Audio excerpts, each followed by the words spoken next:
দিদি। গুরুদেব বলেন, অন্যায় করে তার জন্য অনুতপ্ত হলে অর্ধেক প্রায়শ্চিত্ত হয়ে যায়। তোমার ভুল তো তুমি বুঝতে পেরেছো, তাতেই তোমার প্রায়শ্চিত্ত হয়ে গেছে। আর তুমি যে আমার আকাশকে বড় করে তুলেছো, মানুষ করেছো, এটা তো আমি কোনোদিন ভুলতে পারবো না, অস্বীকার করতে পারবো না।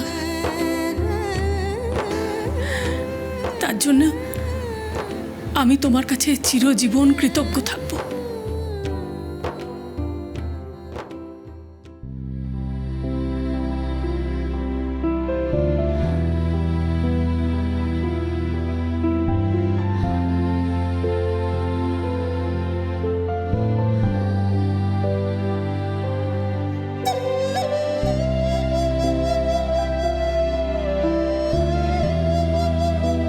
দেবী, এবার তো তোমার আর ফিরে যেতে বাধা নেই। এবার নিশ্চয়ই তুমি আমাকে ক্ষমা করে দিতে পারবে। ক্ষমা আমি তোমাকে অনেকদিন আগেই করে দিয়েছি, কিন্তু এই আশ্রম ছেড়ে এখন তো আমি কোথাও যেতে পারবো না। কেন ভালো মা?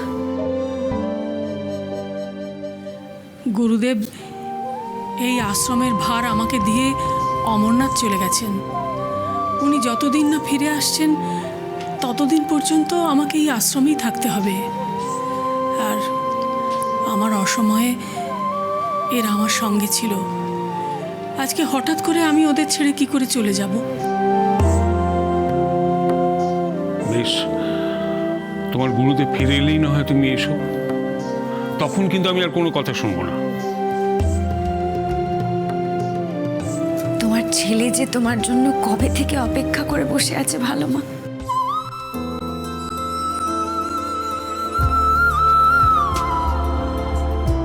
অপেক্ষা তো আমার বৌমা, মানে এই মেয়েটাও করে আছে। ওই তো আমার সব, সেই জন্যই তো ওকে না বলতে পারি না। শোন, আকাশকে কিন্তু একদম বলবি না, কিচ্ছু বলবি না, তাহলে ও একদিনও আমাকে এখানে থাকতে দেবে না। একেবারে ওখানে গিয়ে ওকে সারপ্রাইজ দেব। আচ্ছা ভালো মা।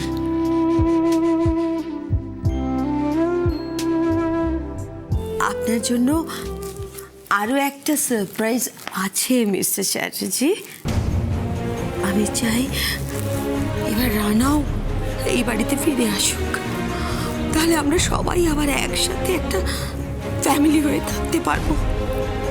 আপনি আপনার ভাইকেও ফিরে পাবেন, আর আমার স্যান্ডি নীল ওদের বাবাকে।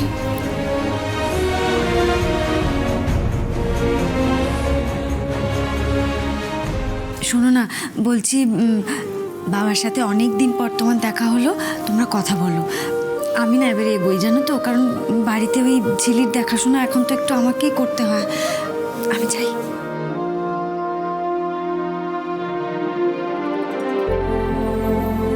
এরমতি,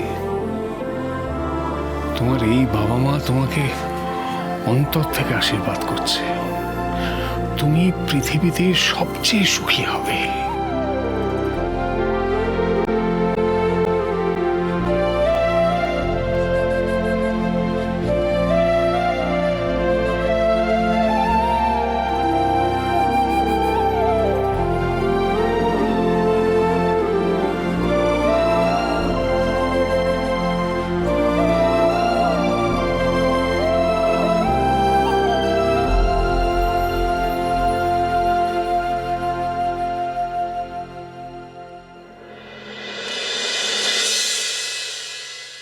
আমি বলছি, ইরাবতী কোথায় গেল?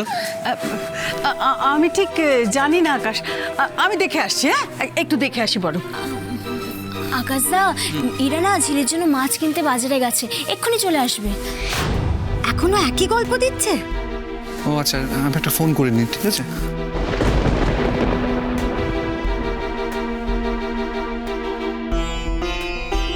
এই আকাশ, এত তাড়াহুড়োর কি আছে বলতো? চলে আসবে, রিল্যাক্স। হ্যাঁ তাই তো, আকাশদা চলে আসবে এরা। না, ও এতক্ষণ ঝিলামকে ছেড়ে থাকবে কেন? আমি একটা ফোন করছি, দাঁড়া। এই খুব ভালো হয়েছে, ওভার স্মার্টের দল এবার বুঝুক। মেঘনা, একটা শোনো না, আমি যেটা ভাবছি সেটাই কি সত্যি?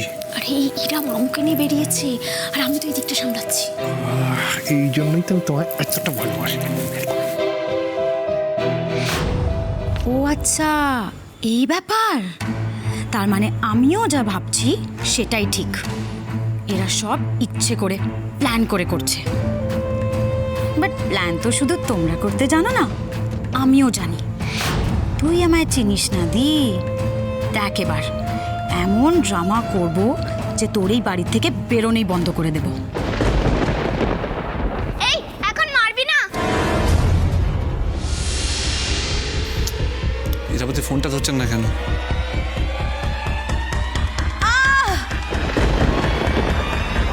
ঝিলাম, ও গড!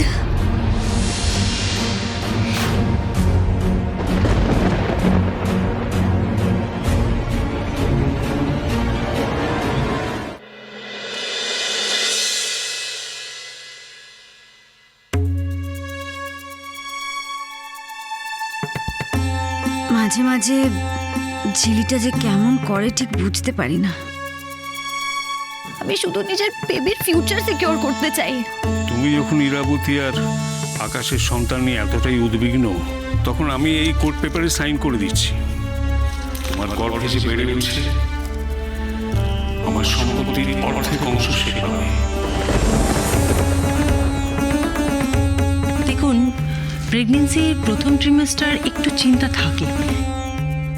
ওনার তো 4-5 মাস হয়ে গেছে। ঝিলির এখনকার ব্যাপার স্যাপার দেখে তোমার মনে হচ্ছে নির্ঘাত একটা কোনো গন্ডগোল আছে।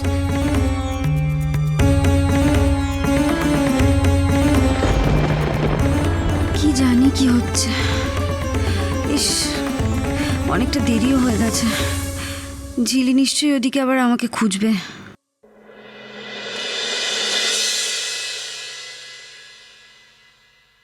ঝিলির জন্য দুটো ডাব নিয়ে নি।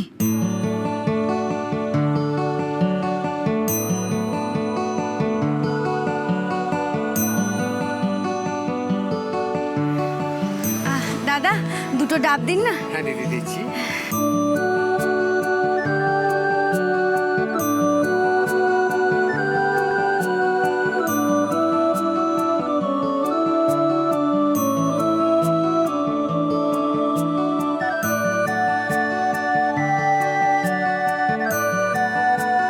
দাঁড়ান দাদা।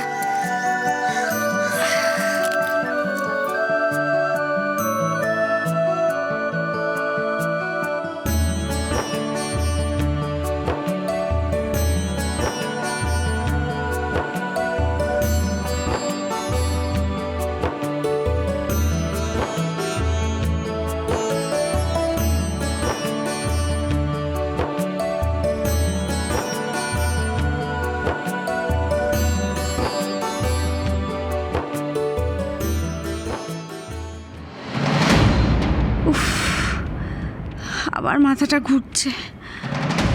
বারবার কেন এমন হচ্ছে?